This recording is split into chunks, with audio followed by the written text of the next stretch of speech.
même partie, on va venir faire le rang 4 avec 6 mailles en l'air à la place de 5. Le rang 5, on fera 7 mailles en l'air. Le rang 6, on fera 8 mailles en l'air. Et le rang 7, on fera 9 mailles en l'air. Puis en fait, on va venir travailler uniquement sur la pointe pour terminer notre ouvrage. Donc comme vous pouvez voir ici à l'image, donc vous avez normalement quelque chose qui ressemble à ça actuellement. Et donc, vous voyez, on a donc un petit angle entre la pointe et le reste de l'ouvrage. Eh bien, on va travailler sur cette zone-là. Donc, tout le long, en fait, si vous voulez, du raccord que vous êtes venu coudre, vous allez voir, vous allez avoir une ligne. Donc, entre les toiles, vous avez une ligne qui se forme, donc avec à chaque fois les petits motifs qui se suivent. Ben, on va travailler à partir de cette ligne-là. Et donc, on va faire le rang 8 avec 10 mailles en l'air.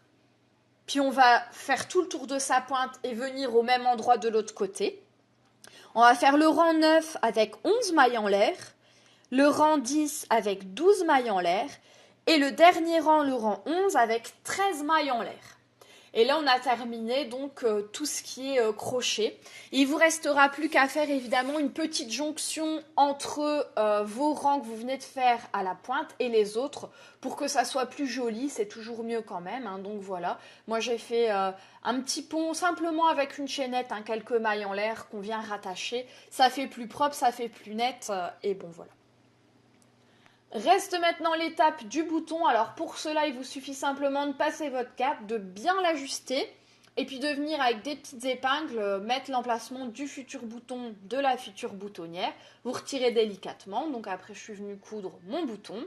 Pour la boutonnière, bah moi je me prends pas la tête, donc je prends 2 doigts que je passe à travers l'endroit où je voudrais ma boutonnière. Puis simplement, je mets donc une aiguille au bout de mon fil et je viens faire des points en cercle.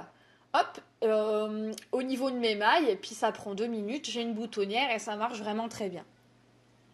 La cape toile d'araignée est terminée, donc comme vous pouvez voir, ça donne ceci avec le capuchon.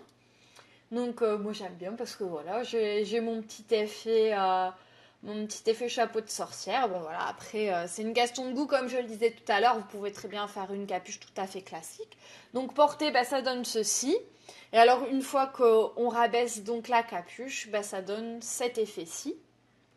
Donc j'espère que ce tuto vous aura plu. Au pire, ça vous aura peut-être donné quelques idées.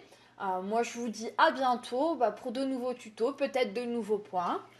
Pour la partie crochet, donc j'ai fait une petite note que je vous mets en fin de vidéo. Ça pourra vous aider si par rapport à la vidéo ça irait trop vite pour vous. Puis je crois que par écrit c'est un petit peu plus simple aussi pour le crochet.